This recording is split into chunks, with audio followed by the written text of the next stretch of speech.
syarat al-mabi' yang kedua ialah muntafi'un bih, benda yang nak dijual tu mestilah bermanfaat syar'an, manfaatnya pada syarak, maksudnya manfaat yang dibolehkan pada hukum syarak, walau fil ma'al, walaupun untuk masa yang akan datang. Kalbaral as-saghir, ya, macam jualan anak kaldai yang masih kecil. Waktu dijual masih kecil itu tak ada manfaat apa-apa, tapi di masa akan datang anak kaldai ini ada manfaatnya bila dia dah besar. Ya, maka jual beli yang macam tu hukumnya boleh. Ya, benda yang bermanfaat walaupun manfaatnya untuk tempoh masa yang akan datang.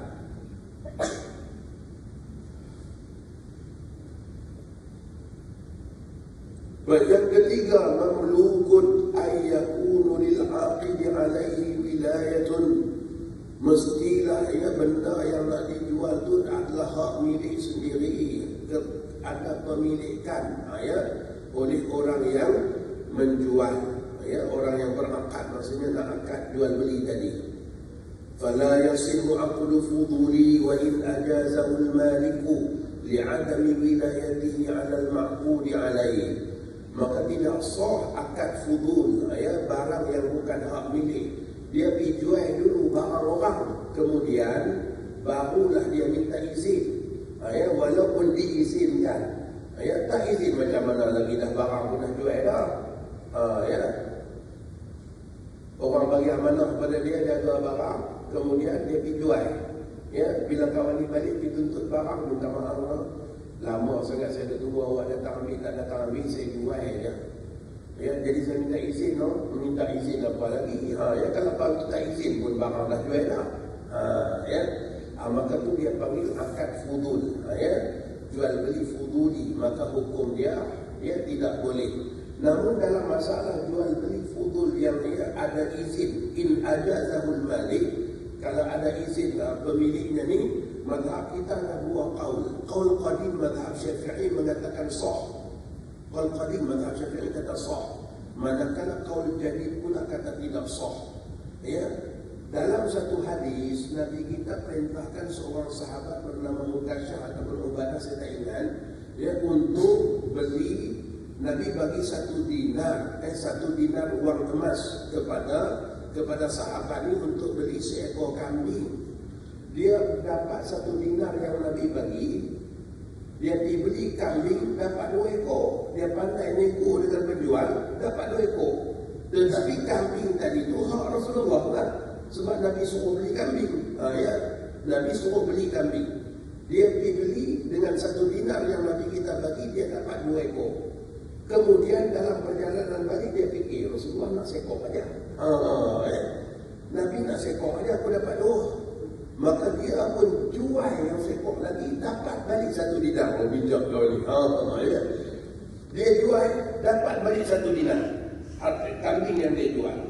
Maka saat dia pulangnya, kalau kita baca dalam Sahih Muslim, ada tuan hadis ni, ya. Ini pun saya teringat waktu mengaji Sahih Muslim dululah. Ya. Jadi bila dia balik, dia suruh duit 1 dinar pada Nabi, duit jualan kambing dan seekor kambing. Rasulullah bertanya, ni duit apa? Ni kambing apa pula? Ya. Jadi kata dia tadi, ya, dia pergi ke pasar, dia dapat beli, ya, 1 dinar yang Nabi kita bagi, dia dapat beli 2 ekor. Kemudian dia jual seekor 1 dinar. Ya. Jadi ni duit jualan tadi 1 dinar, ni kambing yang dia beli tadi. Masya Allah. Ya. Maka Rasulullah SAW mengatakan dia ni bijak berniaga. Ya. Disitulah, ya, mazhab Maliki, mazhab Hambali dan juga mazhab Syafi'i dalam qaul qadim mengatakan sah jual beli, ya, fudul ni in ajazahul malik, kalau tuan punya mengizinkan. Ya, macam tadi. Ya. Nabi kita izinkan bila nak dapat penceritaan penuh daripada orang ni, Nabi kita izinkan. Ya. Namun di dalam qaul jadid Imam Syafi'i, kita kena ambil maklum tuan-tuan, kadang-kadang fatwa ni dia disebabkan apa? Fatwa disebabkan macam mana nak buat? Ustazah kata nampak hidung saya aja tadi. Yang mata pun tak nampak. Baik. Ya, Kadang-kadang dia tengok juga pada tasawur masyarakat, ya, sosial budaya masyarakat. Maka Imam Syafi'i waktu datang ke Mesir, Imam Syafi'i fatwakan haram ya, jual beli barang orang tanpa izin ni, ya, jual beli barang orang dengan izin, ya. Imam Syafi'i mengharamkannya. Mungkin sebab tengok pada budaya, ya, masyarakat di Mesir dan atas dasar sadus zara'i, ya, kemungkinan wallahu a'lam.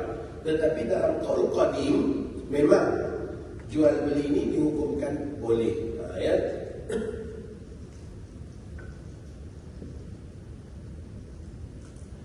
Maka kita kena fahamlah di sini, fala yasihu aqdu fuduli wa in ajadahu al-maliku li'adami wilayatihi 'ala al-maqudi 'alaihi. Ini adalah berkenaan dengan, ya, Khatib Syirbini mendatangkan, kita katakan syarat, ya, sah dalam syarat jual beli barang jual beli ini mengikut qaul qadim, mengikut qaul jadid, ya, ikut qaul jadid. Kalau qaul qadim hukum dia sah, ya.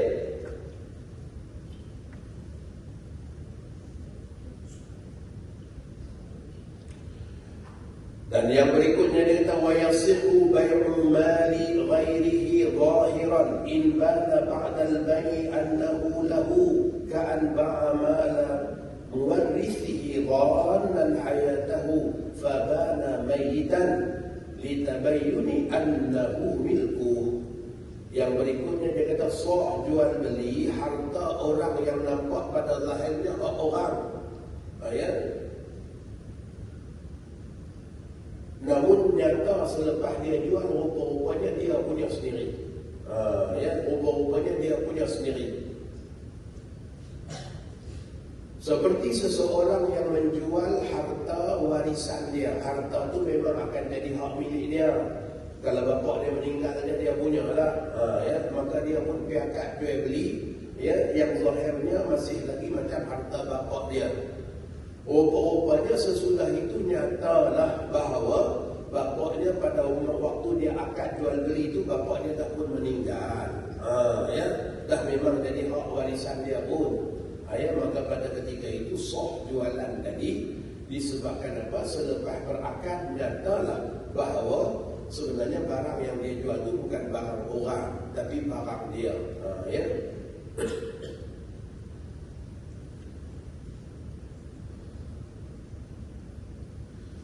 Ini tadi yang saya letakkan nota tambahan akad fuduli, ya, supaya kita ambil maklum, ya, berkenaan dengan pendapat ulama, ya, pada masalah akad fuduli tadi. Okey, berikutnya, ya, syarat yang keempat barang jualan apa dia? Qudratu tasallumi, ya, kemampuan untuk menyampaikan, untuk menyerahkan, ya, barang tadi. Liyuthaqa bihusulil iwadi, mampu diserahkan supaya jelas terhasil tukar menukar, ya, transaksi jelas. Maka tidak sah jual benda yang hilang dan barang yang dirampas bagi mereka yang tak mampu mengembalikannya kerana ketidakupayaannya menyerahkannya ketika itu. Bersalahan jika menjualnya kepada orang yang mampu mengambilnya kembali. Ya, ada orang ambil kereta dia, pinjam, kemudian tak pulang-pulang, duk guna buat dia punya sendiri. Ya, dia ni nak dituntut balik takut dan tak berani, ya. Tapi dia pergi jumpa dengan orang yang lagi power punya, jumpa dengan abang lu mana agak, ya. Dia kata saya nak jual lah kereta tu, ya, kereta saya yang ada pada orang tu, tapi saya tak mampu nak ambil. Tuan boleh tak pergi ambil? Boleh saja kata dia, ya, boleh saja. Maka dia pun uruskan jual beli, ya, dengan orang tadi, buat penyerahan tukar nama apa semua kan, ya, kemudian kawan ni boleh pergi ambil balik. Maka hukum dia jual beli macam tu juga boleh. Sebab apa? Ya, masih lagi jual pada benda yang boleh dapat dimiliki, ya, dapat diambil. Maka dengan daripada kaedah inilah maka tak boleh jual burung yang berterbangan di langit, ya. ikan yang ada dalam kolam. Ya, tak boleh jual. Sebab apa? Tak mampu diserahkan. Ya. Nak jual berapa ekor? Pak, dia kata, bolehlah 50 ekor. Mana tu? Ada terbang semua saya punya. Tu je. Ya. Ada terbang semua saya punya. Ya. Tak boleh. Sebab apa? Sebab tak mampu diserahkan. Ya, tak boleh diserahkan.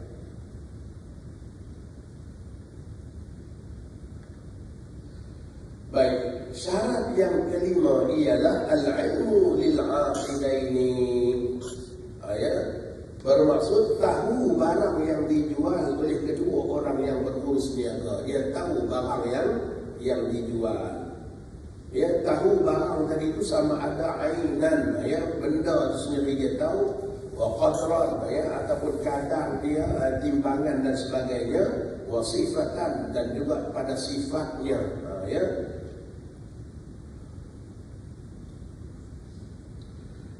Tujuannya apa? Tujuannya menghindarkan daripada gharar, ya, untuk menghindari gharar, ya, penipuan ataupun, ya, manipulasi atau sebahagian pihak rasa teraniaya. Ya, Imam Muslim meriwayatkan bahawa baginda Nabi SAW naha an bai'il gharar. Nabi kita mencegah, ya, jual beli yang ada gharar, yang ada unsur penipuan. Gharar ialah ketidakpastian. Maksudnya ketidakpastian dalam urus niaga muamalah. Ialah terdapat sesuatu yang ingin disembunyikan. Macam saya katakan tadi itu. Sebab itulah akad majhul tidak sah. Termasuk kos pengurusan. Kos pengurusan berapa tak tahu, majhul. Ya, tak sah. Sebab apa? Sebab dia masuk dalam ni. Masuk dalam masalah gharar ni. Ya, ketidakpastian. Dan boleh menimbulkan rasa ketidakadilan serta penganiayaan kepada pihak yang lain, atau mudah kita faham dalam bahasa sekarang, manipulasi. Ya, manipulasi. Maka sebab itulah kena bagi gelar. Itu tak kira lagi tuan-tuan, penipuan, ya, korban di tanah haram. Ya, korban di tanah haram ni kalau ikut saya tak payah buat lah. Ya, sebab kita biasa berurus niaga, kita biasa duduk sana lama. Ya, kita tahu macam mana. Kalau takat tempel gambar ustaz aja, tanya ustaz tu, ustaz urus sendiri ke? Ya, ni nanti ustaz hantar kepada peserta semua. Ya, dah kita ada wakil kita di sana, tak payah. Ya, kalau ustaz sendiri yang buat, ustaz sendiri turun sana, saya setuju betul. Kalau kakak nak wakil dia tak payah. Macam mana tuan-tuan? Ya, pengurusan dia sembelih, nama, ada nama, ni nama korban sekian. Sembelih, okey. Kalau kita nak ambil untuk kita sedekah sendiri, harga dia RM980. Ya, kita nak buat akikah ni, saya sendiri pergi, kita berlakon, kata kita nak buat akikah di tanah haram.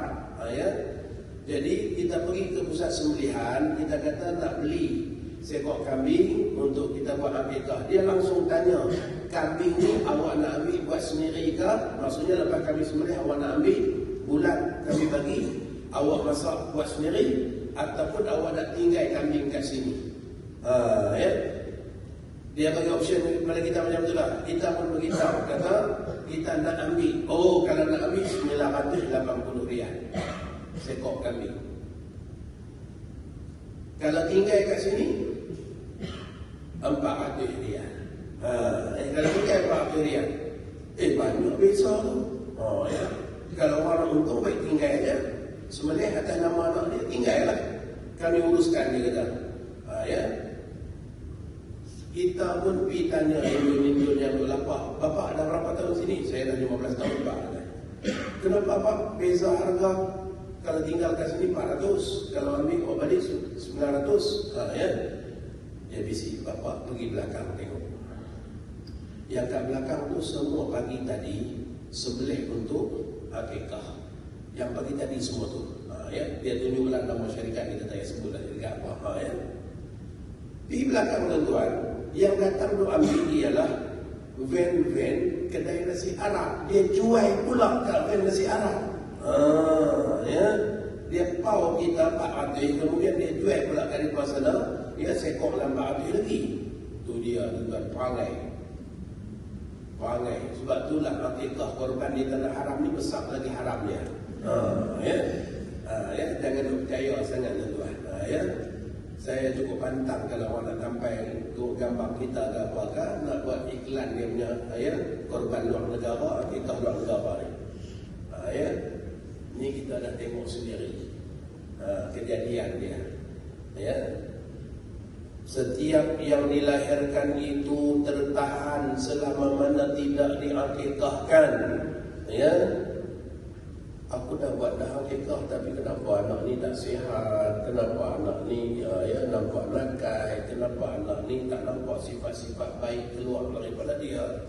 Oh, ya, Imam Ibn Jauzi kata tertahan tu maksudnya apa? Tertahan sifat baik, tertahan kesihatan, tertahan kesejahteraan selama mana tak diakikahkan.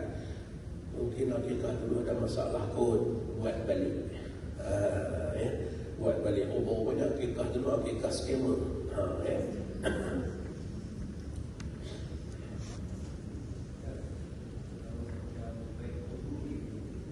Ya.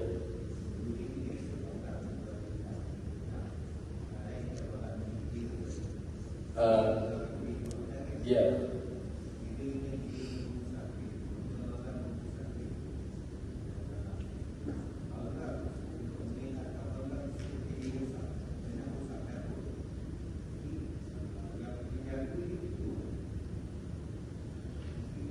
Itulah tu, kalau mazhab kita Qaul Qadim sah.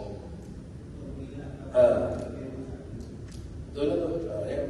Boleh jual dengan walaupun dapat keizinan selepas itu. Ya, bila dia bagi penjelasan, orang akan diizinkan. Macam sahabat tadi kan, bila dia jual, dia balik, dia bagi penjelasan pada Rasulullah, Nabi kita terima penjelasan dia tu. Bermaksud ya sah jual beli dia. Maka begitulah juga kalau izin malik pemilik dia selepas itu, ya, inbana, ya, kalau dah jelas keizinan dia maka hukumnya sah ikut qaul qadim, ya. Tapi qaul jadid ni masalah. Ya, jadi saya mungkinlah kita katakan, ya, sebagaimana kita katakan tasawur sesuatu hukum tu dia tengok pada sosio budaya masyarakat. Mungkin pada Imam Syafi'i ketika mana berada di Mesir melihat budaya futuri ini tak boleh dibiarkan, boleh jadilah, ya, wallahu a'lam. Baik.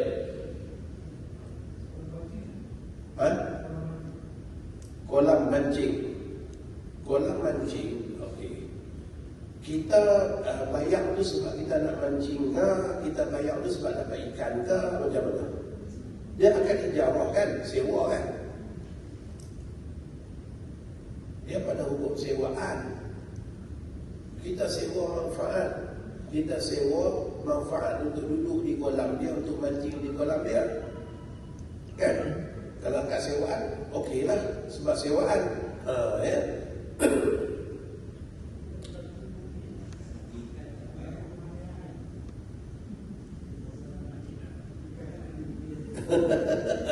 Itu bukan jual beli. Bukan jual beli. Ada setengah orang dia boleh mancing, bawa mancing. Tak lepas lagi pun tak apalah. Kan? Kira me time. Dia kira me time. Tak lepas lagi je tak dapat ikan. Memang tak ada ikan pun.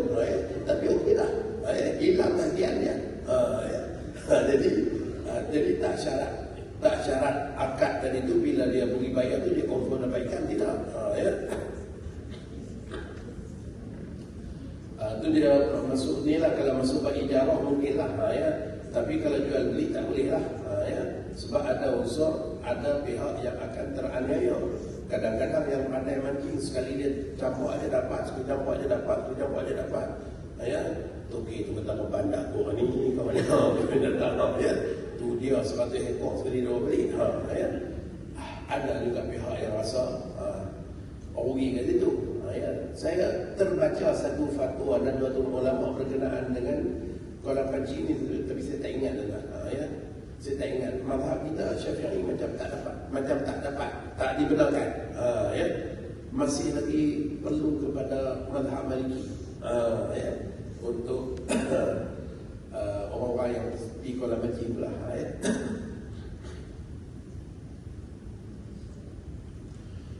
Kita tengah duduk mandi, tiba-tiba buah durian hanyut datang kepada kita. Blackthorn tuan-tuan, tu dia. Tengok blackthorn, ya. Maka boleh tak kita makan?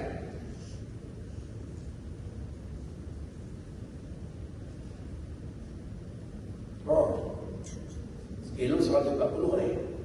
Boleh tak kita makan? Timbang tu dia, ya, 3 kilo. Ya, sebiji, ya. Boleh tak kita makan?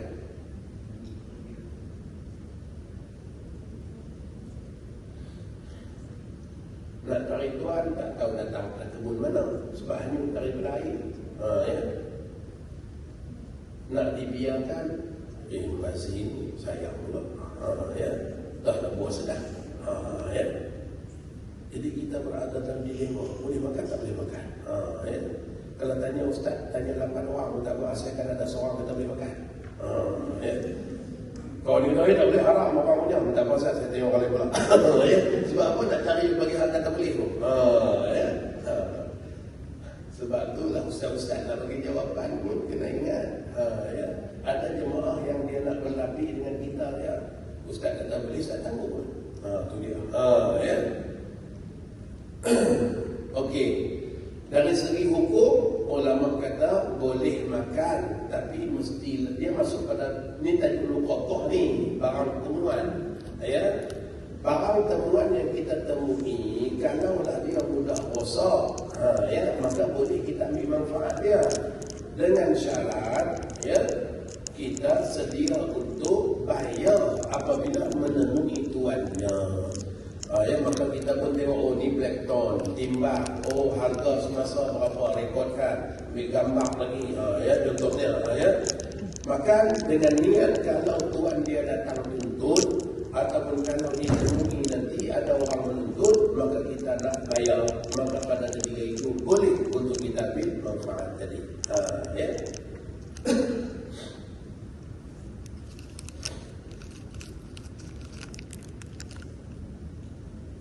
Baik, sesudah kita datangkan syarat-syarat barang jualan, maka kitab kita tu berikutnya dia berbicara berkenaan dengan muhtarazat. Muhtarazat bermaksud pengecualian daripada kaedah yang telah dia datangkan. Ya, kaedah yang dia datangkan tadi, ya, 5 syarat barang jualan. Maka berikutnya barulah dia datangkan satu-satu contoh jual beli yang boleh ataupun yang tak boleh, yang sah ataupun tidak sah. Sah, ya, jualan segantang dari selongguk sekalipun tak diketahui gantang-gantangnya, kerana kedua-dua mereka, yang penjual dan pembeli, tahu kadar yang dijual serta senilai juzuk-juzuknya, maka tiada gharar.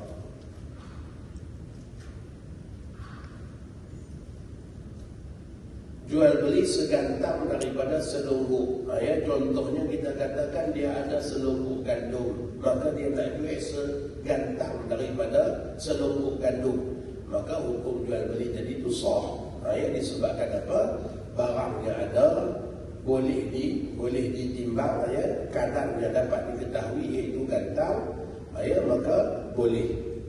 Dan sama nilai, ya, sama ada nilainya tadi itu duit dengan kita katakan barang ataupun barang dengan barang yang lain. Sah jualan selongguk dengan harga sedirham sekalipun tak diketahui kadar gantangnya. Tidak mengapa tak diketahui gantang-gantangnya dengan mengetahui harga selongguk, kerana ia sudah maklum secara jelas. Ya, dia nak jual barang dia 1 dirham, segantang 1 dirham. Ya, maka jualan dia dalam bentuk longguk ni, selongguk ni kata dia ada 3 gantang, maksudnya 3 dirham, sebab 1 gantang sedirham. Maka sah, walaupun selongguk tadi itu kita tak jelas pun dia ada 3 gantang. 3 gantang ni maksudnya selongguk segantang. Tidak, ni dia longguk semua sekali aja. Ya, yang pada longgukan tadi itu, ya, dia kata dia nak jual nilai 1 gantang 1 dirham. Ya, maka hukumnya boleh, sebab dia boleh ditimbang dan boleh diketahui. Soh jualan selengkuk barang yang tak diketahui berapa gantang dengan harga 100 dirham, iaitu 1 dirham setiap gantang. Jika benar ia 100 gantang. Jika tidak cukup 100 maka tidak sah. Ya, kerana tidak mampu menghimpunkan jumlah dan harga yang sama tafsirnya. Ya, sebagaimana yang dia jelaskan. Dia nak jual selengkuk barang yang tak diketahui berapa gantang dengan harga 100 dirham. Ni selengkuk ni kata dia 100 dirham. Ya. Dengan nilai setiap gantang 1 dirham. Bermaksud ya, ada 100 gantang lah sepatutnya selengkuk tu ada 100 gantang. Maka sah jualan tadi tu kalau bila ditimbang, bila disukan memang dapat 100 gantang. Ya, tapi kalau kurang maka hukumnya tidak sah. Zaman kita ni kita nak bagi contoh apa kan tuan? Saya tak fikir macam malam tapi saya tak mampu nak tembus fikir tuan sebab apa? Buat seorang-seorang.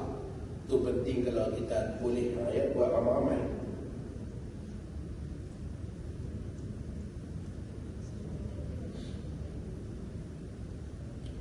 Baik, tadi kita dah bicara berkenaan dengan barang jualan tu mestilah bukan benda yang najis aini, tubuh badan dia tu najis, zat dia tu najis, ataupun dia mutanajis yang tidak boleh dipisahkan, juga tidak sah jualan.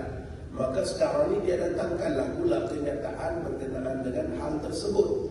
Maka katanya tidak sah jualan benda najis sama ada ia boleh disucikan seperti kulit bangkai. Kulit bangkai hukum dia najis, tapi kulit bangkai ni kalau kita idza dubighal ihau faqad tahura, apabila dibersihkan kulit tadi itu dengan proses menyamak kulit, proses awitan, maka kulit itu dianggap suci. Tetapi waktu kulit bangkai tadi itu tak disucikan lagi, akad jual beli boleh? Tak boleh. Yang tidak sah sebab apa? Dia ain najasah. Dia benda najis. Walaupun dia boleh disucikan, tapi dia zat diri dia tu sebenarnya najis, maka tak boleh. Ya, kalau nak jual juga kulit binatang mati tadi itu mestilah dah diawet, dah diproses baru boleh dijual. Kalau dijual dalam hal keadaan belum lagi diproses dalam proses adibar, maka hukumnya tidak sah jualan. Bermaksud makan hak orang dengan batil bila tak sah jualan.